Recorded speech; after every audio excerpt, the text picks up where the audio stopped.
Hello everyone, welcome back to my channel.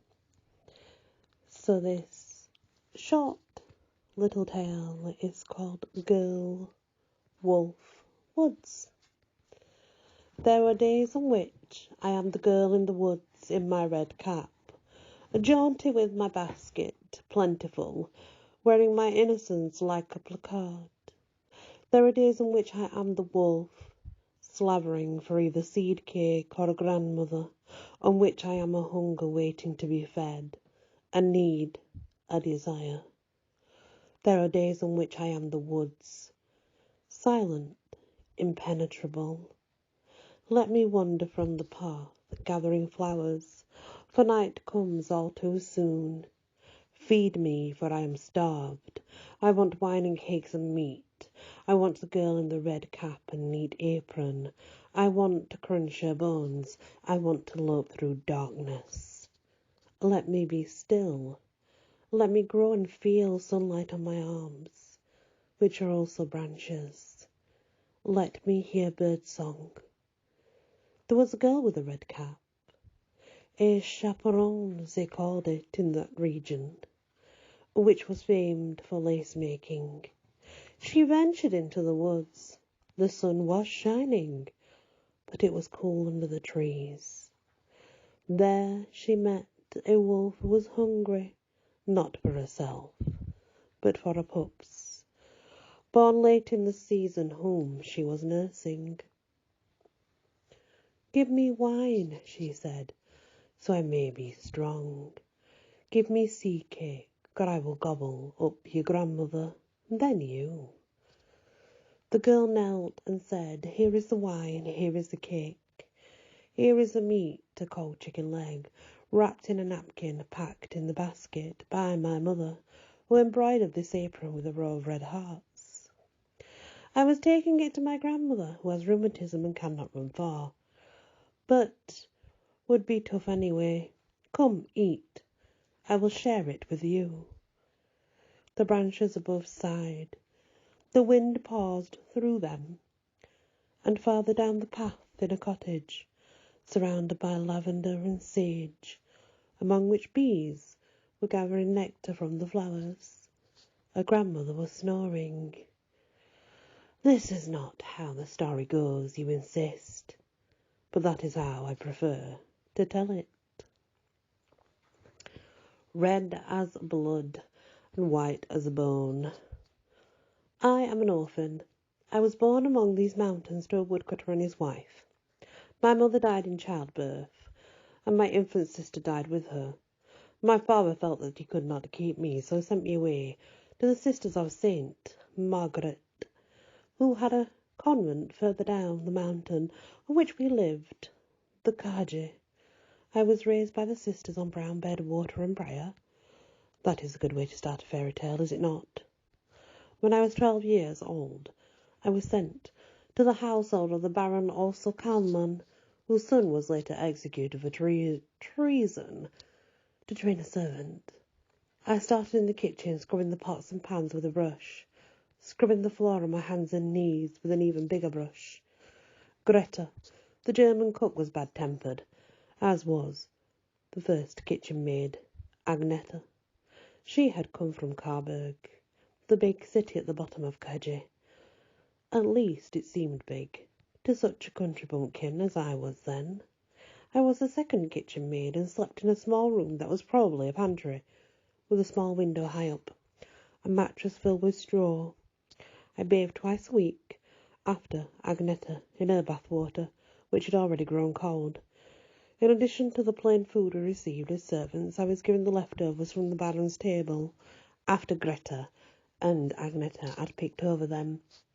That is how I first tasted chocolate cake and sausages and beer, and I was given 2 dresses of my very own. Does this not seem like much? It was more than I had received at that convent. I thought I was a lucky girl. I had been taught to read by the nuns, and my favourite thing to read was a book of fairy tales. Of course, the nuns had not given me such a thing. A young man who had once stayed in the convent's guest house had given it to me as a gift. I was 10 years old then. One of my duties was herding the goats. The nuns were famous for a goat's milk cheese, and so many of our chores had to do with the goats, their care and feeding. Several times I met this man up in the mountain pastures. I say man, but he must have been quite young still, just out of university. To me he seemed dreadfully old. I was with the goats, and he was striding on long legs, with a walking stick in his hand and a straw hat on his head. He always stopped and talked to me, very politely, as he might talk to a young lady of quality. One day he said, "You remind me of a princess in disguise, Clara, here among your goats." When I told him I did not know what he meant, he looked at me in astonishment. "Have you never read any fairy tales?" "Of course not. I've read only the Bible and my primer." Before he left the convent, he gave me a book of fairy tales, small but beautifully illustrated. "This is small enough to hide under your mattress," he said. "Do not let the nuns see it, or they will take it away from you, thinking it will corrupt you, but it will not. Fairy tales are another kind of Bible for those who know how to read them." Years later I saw his name again in a bookstore window and realized he had become a poet, a famous one, but by then he was dead. He had died in the war, like so many of our young men. I followed his instructions, hiding the book under my mattress, taking it out only when there was no one to see me. That was difficult at the convent, where I slept in a room with 3 other girls. It was easier in the Baron's house, where I slept alone in a room no one else wanted, not even a store turnip. And the book did indeed become a Bible for me, a surer guide than that of the Bible written by God himself, as the nuns had taught. For I knew nothing of Israelites, or the building of pyramids, or the parting of seas. But I knew about girls who scrubbed floors, grew sooty sleeping near the earth, and fish who gave you wishes, although I'd never been given one. And was not Greta our cook an ogress? I'm sure she was. I regarded fairy tales as infallible guides to life, so I did not complain at the hard work I was given, because perhaps, some day, I would meet an old woman in the forest. She would tell me I was a princess in disguise. Perhaps. The day on which she came was a cold, dark day. It had been raining for a week. Water poured down from the sky as though to drown us all, and it simply did not stop. I was in the kitchen peeling potatoes. Greta and Agneta were meeting with the housekeeper, Frau Hoffmann, about a ball that was to take place in 3 days' time. It would celebrate the engagement of the Baron's son, Mythic, to the daughter of the famous general who had fought for the Austro-Hungarian Emperor in the last war. Prince Radomir himself was staying at the castle.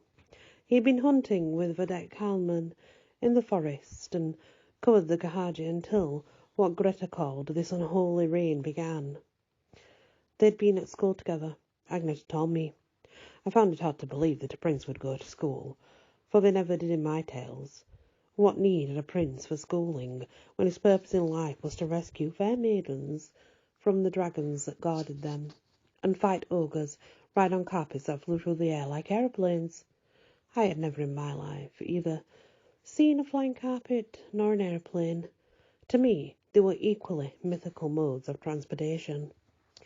I had caught a glimpse of a general's daughter when she first arrived the day before, with a father and lady's maid. She was golden-haired, and looked like a porcelain doll under her hat, which Agneta later told me was from Paris. The lady's maid had told Frau Hoffmann, who had told Greta, and the news had filtered down, even to me. But I thought a Paris hat looked much like any other hat, and I had no interest in the general's daughter. She did not have glass slippers, and I was quite certain she could not spin straw into gold. So what good was she? I was sitting, as I have said, in the kitchen beside the great stone hearth. Peeling potatoes by the fire was supposed to keep burning so it could later be used for roasting meat. The kitchen was dark because of the storm outside. I could hear the steady beating of the rain on the windows, the crackling of wood in the fire. Suddenly I heard a thump, thump, thump against the door that led out to the kitchen garden. Who could it be?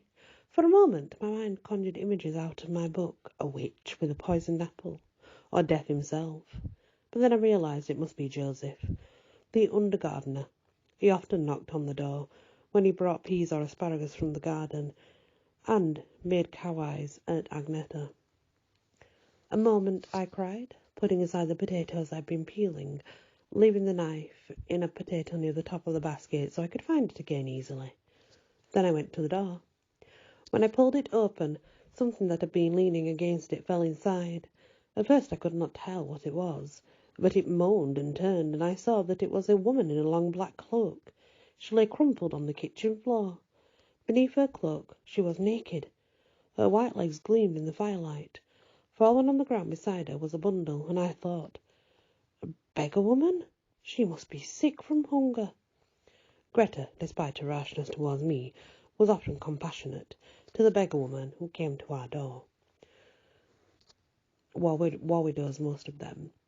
She would give them a hunk of bread or a bowl of soup, perhaps even a scrap of meat. But Greta was not here. I had no authority to feed myself, much less a woman who had wandered here in the cold and wet. Yet there she lay, and I had to do something.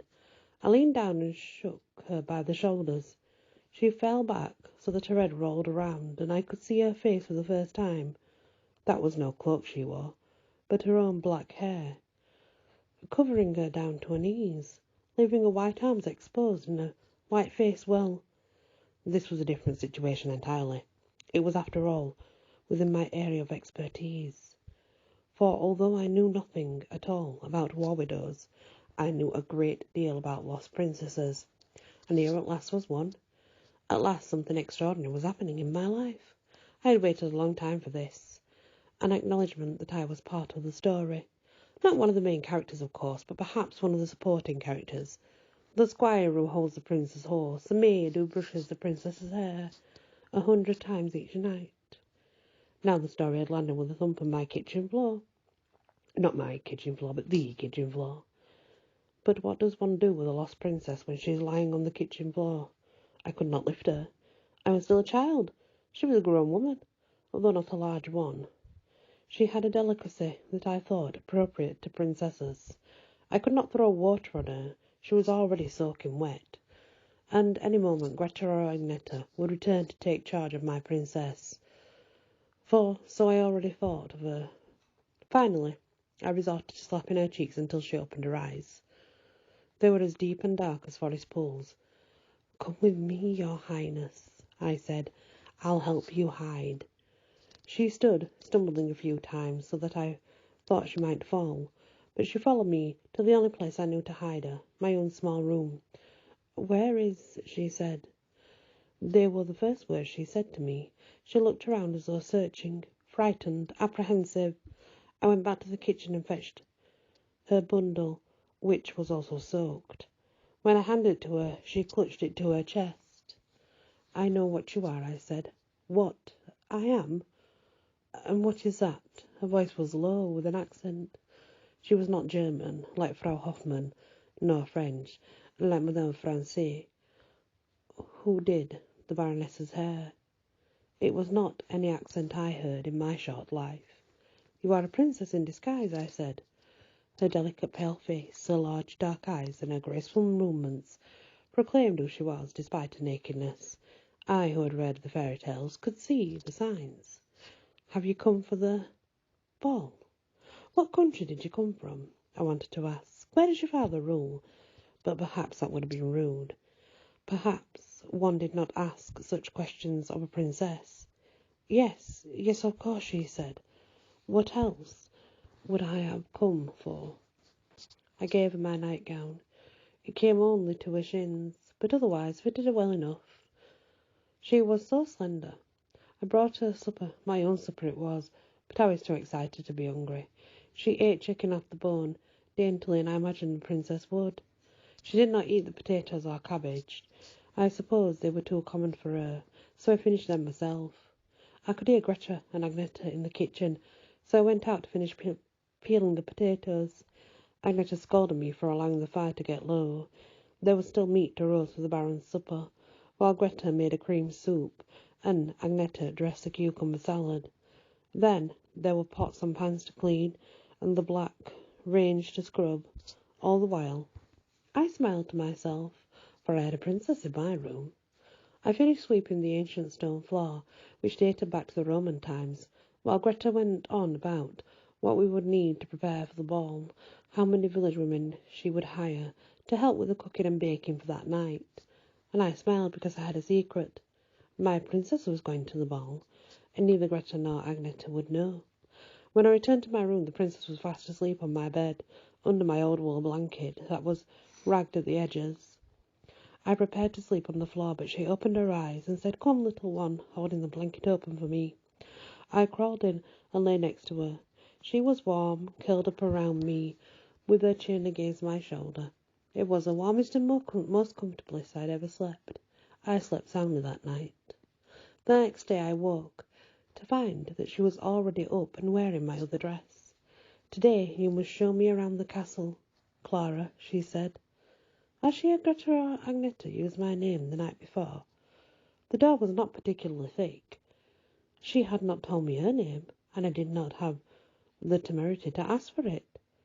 "But if we are caught," I said, "we'll be in a great deal of trouble." "Then we must not get caught," she said, and smiled. It was a kind smile, but there was also something shy and wild in that I did not understand, as though the moon had smiled, or a flower. "All right," I said.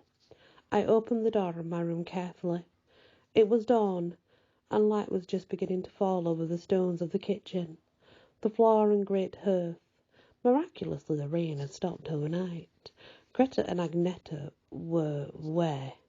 Greta was probably still snoring in a nightcap, for she did not rise until an hour after me, to prepare breakfast, and Agneta, who also rose at dawn, was probably out fetching eggs and vegetables from Joseph. She liked to take her time and smoke a cigarette in the garden. None of the female servants were allowed to smoke in the castle. I had morning chores to do, for there were more potatoes to peel for breakfast, and as soon as Agneta returned I would need to help her make the mayonnaise. But when would I find such a good opportunity? The Baron and his guests would not be rising for hours, and most of the house servants were not yet awake. Only the lowest of us, the kitchen maids and boot-blacks, were required to be up at dawn. "This way," I said to the princess. I led her out of the kitchen into the hallways of the castle, like a great labyrinth, frightened that I might be caught and yet thrilled at the risk we were taking. I showed her the front hall, with the Calman coat of arms hanging from the ceiling, then the reception room where paintings of the Calmans and their horses stared down at us with disapproval. The horses were as disapproving as their masters. I opened the doors to the library, to me the most magical room in the house. 2 floors of books I would never be allowed to read, with a spiral staircase going up to the balcony that ran round and round to a second floor. We looked out the windows at the garden arranged in parterres, with regular paths and precisely clipped hedges in the French style. "It is not very grand?" I asked. "Not as grand as my house," she replied. Then I remembered that she was a princess, likely had her own castle, much grander than the Baron's. Finally, I showed her the ballroom, with its ceiling painted like the sky, and heathen gods and goddesses in various states of undress looking down at the dancers below. "This is where you will dance with Prince Radoni," I said. "Indeed," she replied. "I've seen enough, Clara. Let us return to the kitchen before you get into trouble." As we scurried back towards the kitchen, down a long hallway, we heard voices coming from one of the rooms. As soon as she heard them, the princess put out her hand so I would stop. Softly she stepped closer to the door, which was partly open. Through the opening I could see what looked like a comfortable parlour. There was a low fire in the earth, and a man was sprawled on the sofa with his feet up. I moved a few inches so I could see his face. It was Vadek Kalman. "We'll miss you in Karlstad," said another man, sitting beyond where I could see him. "I suppose you won't be returning after the wedding?" Had they gotten up so early? But no, the Baron's son was still in evening dress. They had stayed up all night, drinking by the smell, drinking quite a lot. "And why should I not?" asked Vadik. "I'm going to be married, not into a monastery, I intend to maintain a social life. Can you imagine staying here in this godforsaken place while the rest of you are living it up without me? I would die of boredom. Radomir. So he was talking to the prince. I shifted a little, trying to see the prince, for I had not yet managed to catch a glimpse of him. After all, I was only a kitchen maid. What did he look like? And if your wife objects, you don't know yet. She might have a temper. I don't know a damn thing about her. She hasn't said 2 words to me since she arrived. She's like a frightened mouse, doing whatever her father, the general, tells her, just the same as in Vienna, I tell you. The whole thing was put together by her father and mine. It's supposed to be a grand alliance. Grand alliance, a damn ridiculous word. I heard the sound of glass breaking, the words, God damn it all, and then laughter. The princess stood perfectly still beside me. She was barely breathing. So he thinks there's going to be another war? Well, don't you? It's going to be Germany this time, and father wants to make sure we have contracts on the right side, the winning side. The wreck side, eh? I heard laughter again, and did not understand what was so funny. I wish my father understood that. He doesn't want to do business with the Germans. Carol agrees with him. You know what a sanctimonious ass my brother can be. You have to, I told him, or they'll do business with you, and to you. Well, if you're going to talk politics, I'm going to bed, said Vadik. I get enough of it from my father. Looks like the rain's finally stopped. Shall we go for a walk through the woods later today? The other wolf is still out there. Are you sure you saw it? Of course I'm sure. It was under the trees in the shadows. I could swear it was watching you. Anyway, the mayor said 2 wolves had been spotted in the forest. A hunting pair. They're keeping the children in at 9 in case it comes close to the village. You know what he said to me when I told him you had shot one of them? It's bad luck to kill the black wolves of the Kaja, he said. I told him he should be grateful that you had probably saved the life of some miserable village brat. But he shook his head. Superstitious peasant. Next time, remind him that he could be put to prison for criticising the crown prince. Things will be different in this country when I am king, Vadek. That I can tell you. Clara heard appreciative laughter. And what will you do with the pelt? It is a particularly fine one. The tanner said as much when he delivered it. It will go on the floor of my study, one side of my desk. Now I need another for the other side. Yes, let's go after the other wolf, if it exists, as you say. The princess pulled me away. I did not like this prince, who joked about killing the black wolves. I was a child of Kaja and had grown up on the stories of the wolves, as black as night, that lived nowhere else in Europe. The nuns had told me they belonged to the devil, who would come after any man who harmed them. But my friend the poet had told me they were an ancient breed, and had lived on the mountain long before the Romans had come, or Morek had driven them out, leading his tribesmen on their small, fierce ponies, and claiming Sylvania for his own. Why would any princess want to marry him? But that was the logic of fairy tales. The princess had married the prince. Perhaps I should not question it any more than I would question the will of God. She led me back down the halls. Evidently she had learned the way better than I knew it myself. I followed her into the kitchen, hoping Greta would still be asleep, but no. There she stood, having gotten up early to prepare a particularly fine breakfast for the future baroness. She was holding a rolling pin in her hand. "Where in the world have you been, Clara?" she said, frowning. "And who gave you permission to wander away? Look, the potatoes are not yet peeled. I need them to make pancakes. And they still need to be boiled and mashed. Who the devil is this with you?" I looked over at the princess, frightened and uncertain what to say. But as neatly as you please, she curtsied and said, "I've come from the village, ma'am. Father Ivan told me you need help in the kitchen to prepare for the ball." Greta looked at her sceptically. I could tell what she was thinking, this small woman with long dark hair and accented voice. Or was she a Slav, a gypsy? The village priest was known equally for his piety and propensity to trust the most inappropriate people. He was generous to peddlers and thieves alike. But she nodded and said, "All right then. 4 hands are faster than 2. Get those potatoes peeled." That morning we peeled and boiled and mashed and whisked eggs until our arms were sore, and blanched almonds, while Greta was busy with Frau Hoffmann and Agneta was gossiping with Joseph. I asked my princess about her country. Where had she come from? What was it like? She said it was not far and as beautiful as Sylvania, and yes, they spoke a different language there.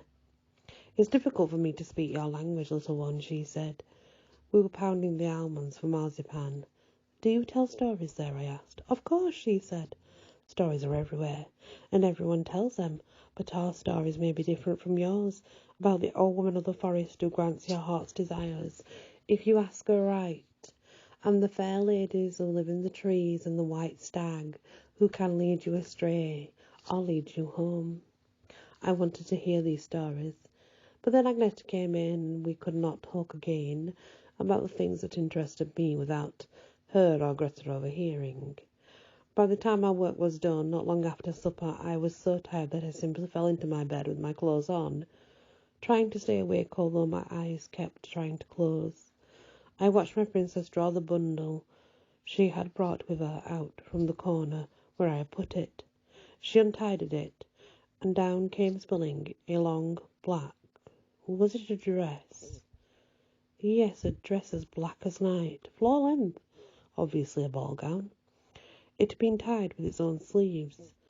Something that glittered and sparkled fell out of it onto the floor.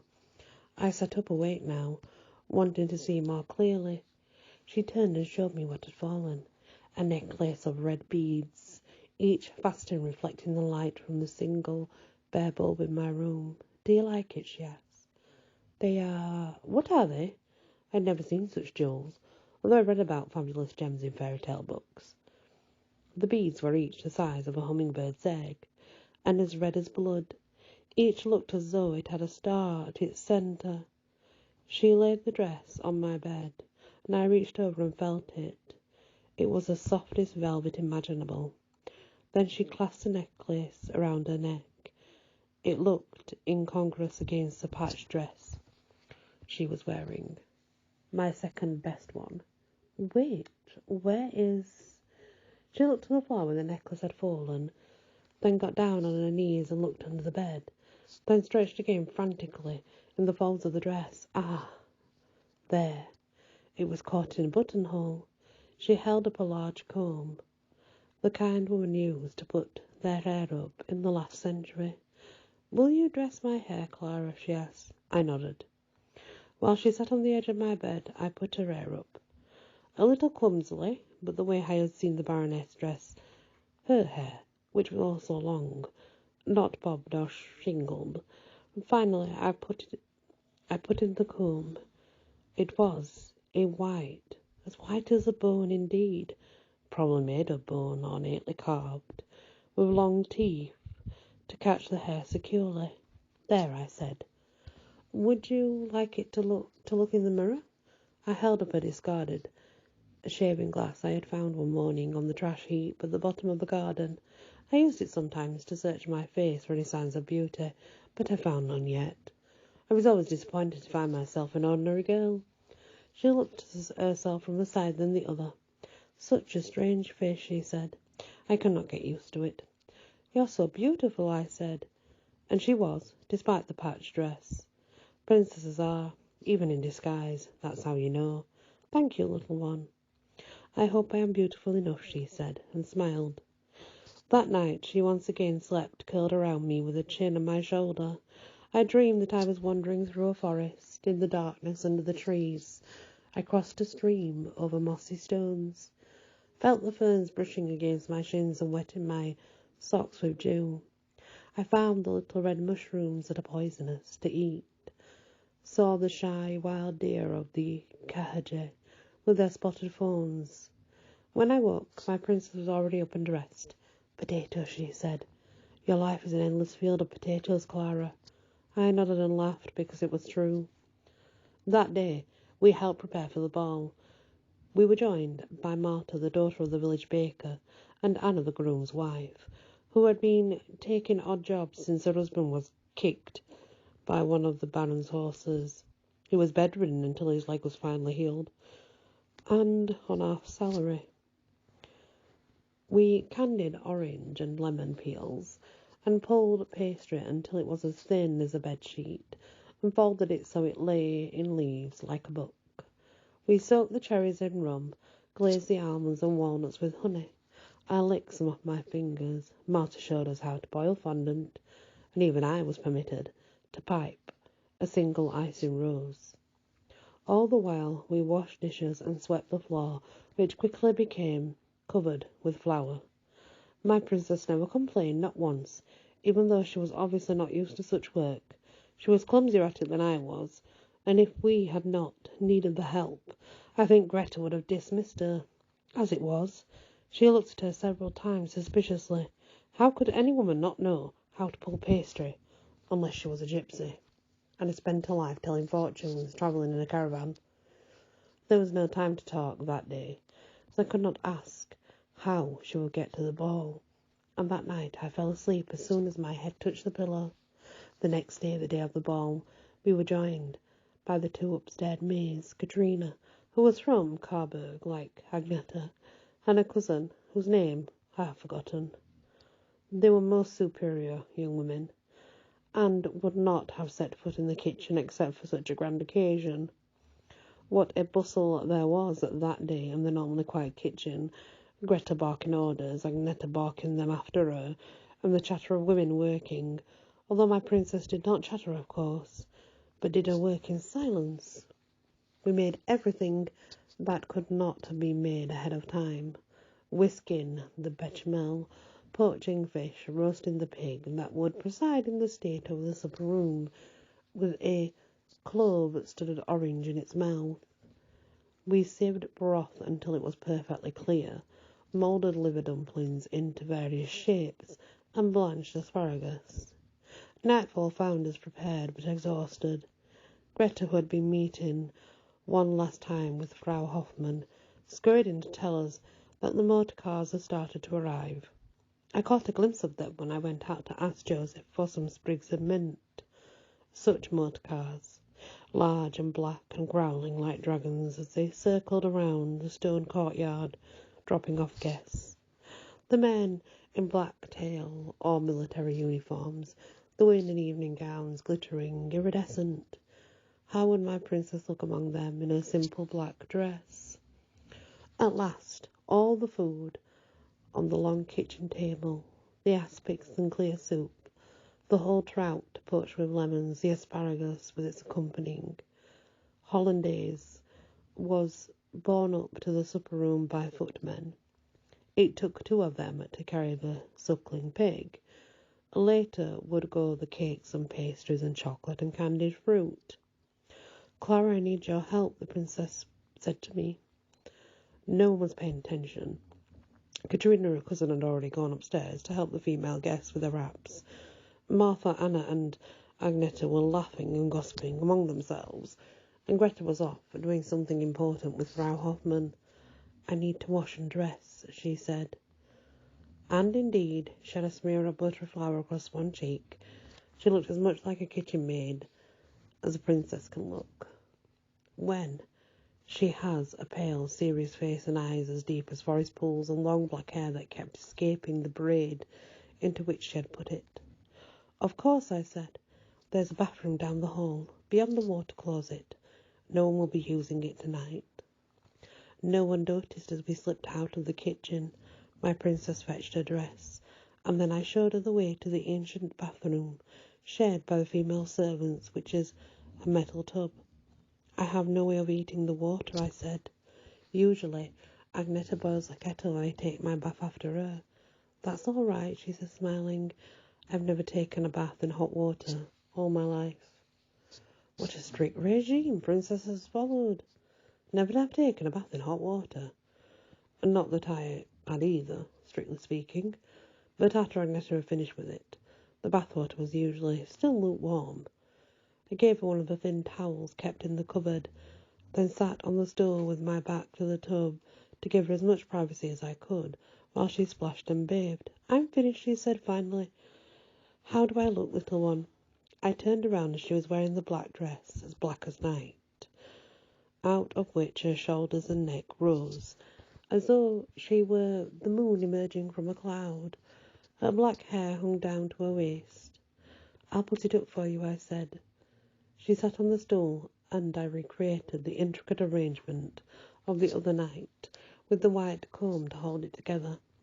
She clasped a necklace of red beads around her neck and stood. There was my princess. I had always imagined her, as graceful, as elegant as a black swan. Suddenly tears came in my eyes. "Why are you crying, Clara?" she asked, brushing a tear from my cheek with her thumb. "Because it's all true," I said. She kissed me on the forehead solemnly, as though performing a ritual. Then she smiled and said, "Come, let us go to the ballroom." "I can't go," I said. "I am just the second kitchen maid, remember. You go. You're supposed to go." She smiled, touched my cheek again, and nodded. I watched as she walked away from me down the long hallway that led to other parts of the castle, the parts I was not supposed to enter. The white comb gleamed against the black hair, and then there were washing up to do. It was not until several hours later that I could go to my room, lie in my bed exhausted, and think about my princess dancing with Prince Rodamir. I wished I could see her. And then I thought, wait, what about the gallery? From the upstairs gallery, one could look down through a series of 5 rounds, right into the ballroom. I could get up onto the second floor, using the back stairs, but then I would have to walk along several hallways where I might meet guests of the Baron. I might be caught. I might be sent back to the nuns in disgrace. But I wanted to see her dancing with the prince, to see the culmination of the fairy tale in which I had participated. Before I could take too long to think about it, I sneaked through the kitchen along the back hallway to the staircase. Luckily, the second-floor hallway was empty. All the guests seemed to be down below as I scurried along the gallery, keeping to the walls. I could hear the music, and there, chatter, chatter, chatter, as it was floating upward. On one side of the gallery were portraits of the Calmans, not important enough to hang in the main rooms. They looked at me as though wondering what in the world I was doing there. Halfway down the other side were the roundels, circular windows through which light shone on the portraits. I looked through the first one. Yes, there she was, easy to pick out. A spot of black in the middle of the room, like the centre of Queen Anne's lace. She was dancing with a man in a military uniform. Was he? I would be able to see better from the second window. Yes, the prince, for all the other dancers were giving them space. My princess was dancing with the prince, a waltz, judging by the music. Even I recognised that 3/4 time. They were turning round and round, with her hand on his shoulder, and her red necklace flashing in the light of the chandeliers. Willa's footsteps I heard. I looked down the hall, but they passed. They were headed elsewhere. I put my hand to my heart, which was beating so fast, and took a long breath in relief. I looked back through the window. My princess and Prince Rodamir were gone. The Queen Anne's lace had lost its centre. Perhaps they had gone into the supper room. I waited, but they did not return, and for the first time I worried about my princess. How would her story end? Surely she would get her happily ever after. I wanted so much for the story to be true. I waited a little longer, but finally I trudged back along the gallery, tired and despondent. It must have been near midnight, and I had been up since dawn. I was so tired that I must have taken a wrong turn, because suddenly I did not know where I was. I kept walking, knowing that if I could just keep walking long enough through the castle hallways, I would eventually end up somewhere familiar. Then I heard her voice. A door was open. The same door, I suddenly realised, where we had listened 2 days ago. She was in that room. Why? The door was open several inches. I looked in carefully. She stood next to the fireplace. Beside her, holding one of her hands, was the prince. She was turned toward him, the red necklace muted in the dim light of a single lamp. Closer and farther than you can guess, she said, looking at him with her chin raised proudly. Budapest. Perhaps you come from Budapest or Prague. Do you come from Prague? Tell me your name. If you tell me your name, I'll wager you I can guess where you come from in 3 tries. If I do, will I get a kiss? And if you don't, then you'll get a kiss. That's fair, isn't it? He drew her to him, circling her waist with his arm. She put her arm around his neck so that they stood clasped together. He still held one of her hands. It was a private moment, and I felt I should go, but I could not. In my short life I had never been to play, but I felt as audience members feel. Having come to a climatic moment, I held my breath. My name is meaningless in your language, she said, and he laughed and leaned down and kissed her on the lips. They stood there by the fireplace, his lips on hers, and I thought, yes, this is how the fairy tale should end. I sighed, although without making a noise that might disturb them. Then, with the arm that had been around his neck, she reached back and took the intricately carved comb out of her hair, so that it tumbled down like nightfall. With a swift motion, she thrust the sharp teeth of the comb into the side of his neck. The prince threw back his head and screamed like an animal in the forest. He stumbled back, limbs flailing. There was blood down his uniform, almost black against the red of his jacket. I was so startled that for a moment I did nothing, but then I screamed as well, and those screams had maddened with pain, mine with fear, echoed down the halls. In a moment a footman came running. "Shut up, you," he said, when he saw me, but as soon as he looked into the room his face grew pale, and he began shouting. Soon there were more footmen, and the Baron and the General, and then Father Ivan. Though, through it all, my princess stood perfectly still by the fireplace with a bloody comb in her hand. When they brought the prince out on a stretcher, I crouched by the wall, but no one was paying attention to me. His head was turned towards me, and I saw his eyes pale blue. Father Ivan had not yet closed them. They led her out, 1 footman on each side, holding her by the upper arms. She was clutching something. It looked like part of her dress, just as black but bulkier. She did not look at me, but she was close enough that I could see how calm she was, like a forest pool, deep and mysterious. Slowly I walked back to the kitchen. In my room I drew up my knees and hugged them, then put my chin to my knees. The images played in my head over and over like a broken reel at the cinema. Him bending down to kiss her, her hand drawing the comb out of her hair, the sharp, quick thrust. I had no way of understanding them. I had no stories to explain what had happened. At last I fell asleep, and dreamed those images over and over all night long. In the morning there was breakfast to prepare. As I fried sausages and potatoes, I heard Greta tell Agneta what had happened. She had heard it from Hoffman herself. A foreign spy had infiltrated the castle.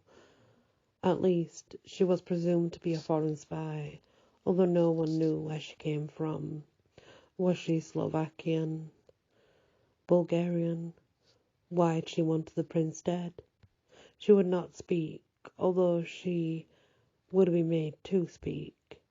The Baron had already telephoned the royal palace, and guards had been dispatched to take her and the body of the prince to Karlstad. They would arrive sometime that afternoon. In the meantime she was locked in the dungeon, which had not held prisoners for 100 years. After breakfast, the Baron himself came down to question us.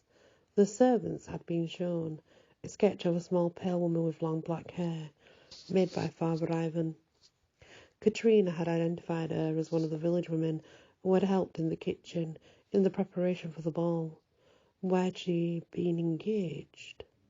Because Father Ivan had sent her, said Greta, but Father Ivan had no knowledge of such a woman. Greta and Agneta were told to pack the bags. What had they been thinking, allowing a strange woman to work in the castle, particularly when the Crown Prince was present? If they did not leave that day, they would be put to the dungeon as well. And no, they would not be given references. I was too frightened to speak, to tell the Baron that I had been the one who let her in. No one paid attention to me. I was too lowly even to blame. But that afternoon, Marta the baker's daughter was on the new cook, and I was the kitchen maid in 2 days. I had caused the death of the prince and gotten promoted. Clara, she said to me, I have no idea how we are to feed so many people, just the 2 of us, and Frau Hauptmann says the royal guards will be here by dinner time. Can you imagine? Then it was now or never. In an hour or 2, I would be too busy preparing dinner. By nightfall, my princess, my spy, would be gone, taken back to the capital for trial. I was frightened of what I was about to do, but felt that I must do it. In my life, I have often remembered that moment of fear and courage when I took off my apron and sneaked out the door into the kitchen garden. It was the first moment I chose courage over fear, and I have always made the same choice since. The castle had, of course, been built in the days before electric lights. Even the dungeon had windows. Once Joseph had shown them to me when I was picking raspberries for a Charlotte Rouge. Holding back the raspberry canes, he had said, There, you see, little mouse, in the deep dark dungeon of the castle. Although as far as I could tell, it was just a bare stone room with metal staples in the walls for chains. From the outside the windows were set low into the castle wall, but from the inside they were high up in the wall of the dungeon, high enough that a tall man could not reach them, and they were barred. It was late afternoon. Joseph and the gardener's boy who helped him were nowhere in sight. I crawled behind the raspberry canes, getting scratched in the process, and looked through one of the barred windows. She was there, my princess, sitting on the stone floor, her black dress pulled around her, black hair hanging down, still clutching something black in her arms. She was staring straight ahead of her, as though simply waiting. Princess, I said, low in case anyone could hear. There must be guards, but I could not see them. The dungeon door was barred well. There was no way out. She looked around and then up. Clara, she said, and smiled. It was a strange, sad smile. She rose and walked over to the window, then stood beneath it, looking up at me, her face pale and tired in the dim light. Then I could see what she had been clutching, a wolf pelt, with the 4 paws and eyeless head hanging down. Why? I asked, and then for the first time I began to cry, not for Prince Radomir, but for the story, because it was and had not been true, because she had allowed me to believe a lie, because when Greta said she was a foreign spy, suddenly I'd seen life as uglier and more ordinary than I ever imagined it, and the realization had made me sick inside. Clara, she said, putting one hand on the wall, as far up as she could reach. It was still several feet below the window. Little one, don't cry, listen. I'm going to tell you a story. Once upon a time, that's how your stories start, isn't it? Quietly so the guards won't hear. They're around the corner having their dinners. I can smell the meat. Once upon a time there were 2 wolves who lived on Kahaji. They were black wolves of the tribe that had lived on the mountain since time out of mind. The forest was their home, dark and peaceful and serene. There they lived. There they hoped to someday raise their children. But one day a prince came with his gun, and he shot one of the wolves, who was carried away by the prince's men for his fine pelt. The other wolf, who was his mate, swore that she would kill the prince. I listened intently, drying my face with the hem of my skirt. So she went to the old woman of the forest and said, "Grandmother, you make bargains that are hard but fair. I will give you anything for my revenge."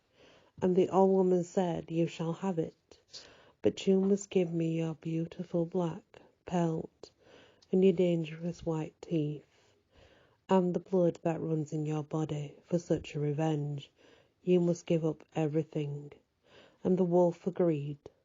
All these things she gave the old woman, who fashioned out of them a dress as black as night, a necklace as red as blood, and a comb as white as bone. And the old woman gave them to the wolf and said, "Now our bargain is complete." The wolf took the bundle, and the old woman stumbled as she watched her out of the forest, for it was difficult walking only on two legs. On a rainy night, she made her way to the castle where the prince was staying, and the rest of the story you know. I stared down at her, not knowing what to say. Should I believe it or her? Common sense told me that she was lying, but she was a foreign spy and I was a fool. But then I have never had much common sense, and that too has stood me in good stead. "Clara, put your hand through the bars," she said. I hesitated, but did as I was told. She put the pelt down on the floor beside her, carefully as though it were a child, then unclasped the necklace of the red beads. "Catch," she said, and threw it up to me. I caught it, and then I heard boots echoing down the corridor. "Go now," she said. "They're coming for me." I drew back my hand with the necklace in it and crawled away from the window. The sun was setting. It was time for me to return to the kitchen and prepare dinner. No doubt Martha was already wondering where I was. When I got back to the kitchen, I learned that the royal guards had arrived, but they were too late. Using the metal staples on the walls, my princess had hanged herself by her long black hair. When I was 16, I left the Baron's household. By that time, I was as good a cook as Martha could teach me to be. I knew how to prepare the 7 courses of formal dinner, and I was particularly skilled in what Martha did best, pastry. I think my pâté à choux was as good as hers. In a small suitcase I packed my clothes, my fairytale book, and my necklace that my wolf princess had given me, which I had kept under my mattress for many years. Perhaps it was not wise moving to Karlstad in the middle of a German occupation, but I have said I am deficient in common sense, the sense that keeps most people safe and out of trouble. I let bedraggled princesses in out of the rain. I packed my suitcase and moved to the capital with only a fortnight's wages and a reference from the Baroness. I joined the resistance. Although I did not know it, the cafe where I worked was a meeting place for the resistance. One of the young men who would come to the cafe to drink coffee, read the newspapers, was a member. He had long hair, he did not wash often enough, and eyes of startling blue, like evening in the mountains. His name was Antle Odin, and he was a descendant of the 19th century poet Armadale Odin. He would flirt with me until we became friends. Then he did not flirt with me any longer, but spoke with me solemnly about Sylvanian poetry and politics. He had been at the university until the Germans came. Then it was no longer seemed worthwhile becoming a literature professor, so he had left. And what was he doing with himself now, I asked him. It was he who brought me to a meeting of resistance in the cellar of the cafe where I worked. The owner, a motherly woman named Melina, who had given me both a job and a room above the cafe, told us about Sylvanians who had been taken that week. both Jews and political prisoners. The next day I went to a jeweller on Morekstrasse with my necklace as red as blood. How much for this? I asked him. Are these beads worth anything? He looked at them through a small glass and told me they would be worth more individually indeed. In these times he did not know if he could find a purchaser for the entire necklace. He'd never seen such fine rubies in his life. One by one he sold them off for me, often the wives of German officers. A little did they know that they were funding the resistance. I kept only one of the beads for myself, the smallest. I wear it now on a chain around my neck, so you can see, grandmother, that my story is true. As a member of the resistance, I travelled to France and Belgium and Denmark. I carried messages sewn into my brassiere. No one suspects a young girl if she wears high heels and red lipstick and laughs with the German officers and looks down modestly when they light a cigarette. Once I even carried a message to a small town in the Swiss mountains to a man who was introduced to me as Monsieur Reynard. He looked like his father as far as one could tell from official portraits one had hung in the nunnery schoolroom. I was told to curtsy, but shake his hand as though we were ordinary. I did not tell him. I saw your older brother die. I hope that some day you will once again return to Slovenia. With my friend Antle, I smuggled political refugees out of the country. By then they were more than friends. We hoped some day to be married when the war was over, but he was caught and tortured. He never revealed names, so you see he died a hero. The man I loved died a hero. When the war ended and the Russian occupation began, I didn't know what to do with myself. I'd imagined a life with Antle, and he was dead. But there were free classes at the university for those who had been peasants, if you could pass the exams. I was no longer a peasant exactly, but I told the examiners that my father had been a woodcutter on the Kahaji, and I passed with high marks, so I was admitted. I threw myself into work and took my degree in 3 years, in Slovenian literature, as Ansel would have, if he lived. I thought I would find work in the capital, but the Minister of Education said that teachers were needed in Karlberg and the surrounding area. So I was sent here, to a school in the village of Orsolavik, high in the mountains. There I teach students whose parents work in the lumber industry, or at one of the hotels for Russian and Austrian tourists. When I first returned, I tried to find my father, but I learned that he had died long ago. He had been cutting wood while drunk and had struck his own leg with an axe. The wound had become infected, and so he died. A simple yet brutal story.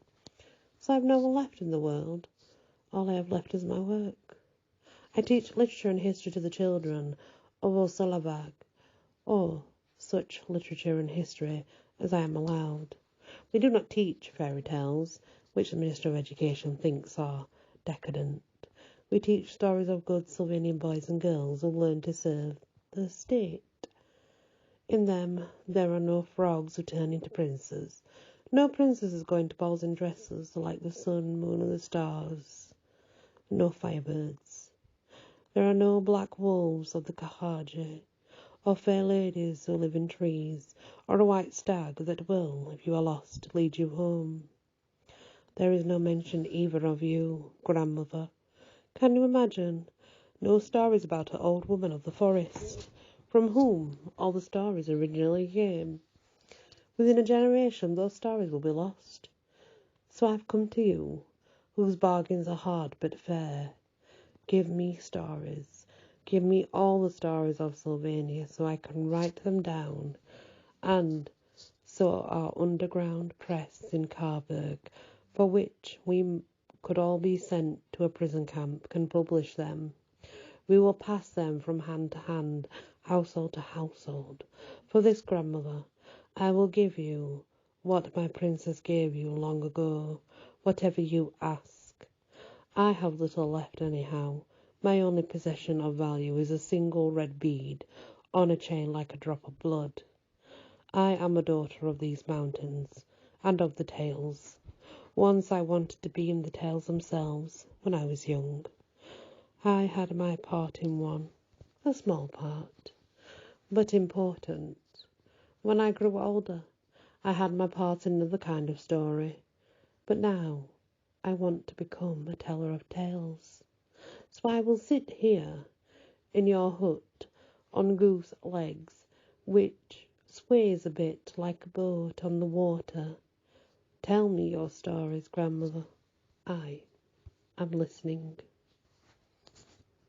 And that is the end of the tale. And yes, it's a very long story, but it's a twisted tale, so it's a really good story with an important lesson, a few important lessons. Thank you for listening, and many blessings.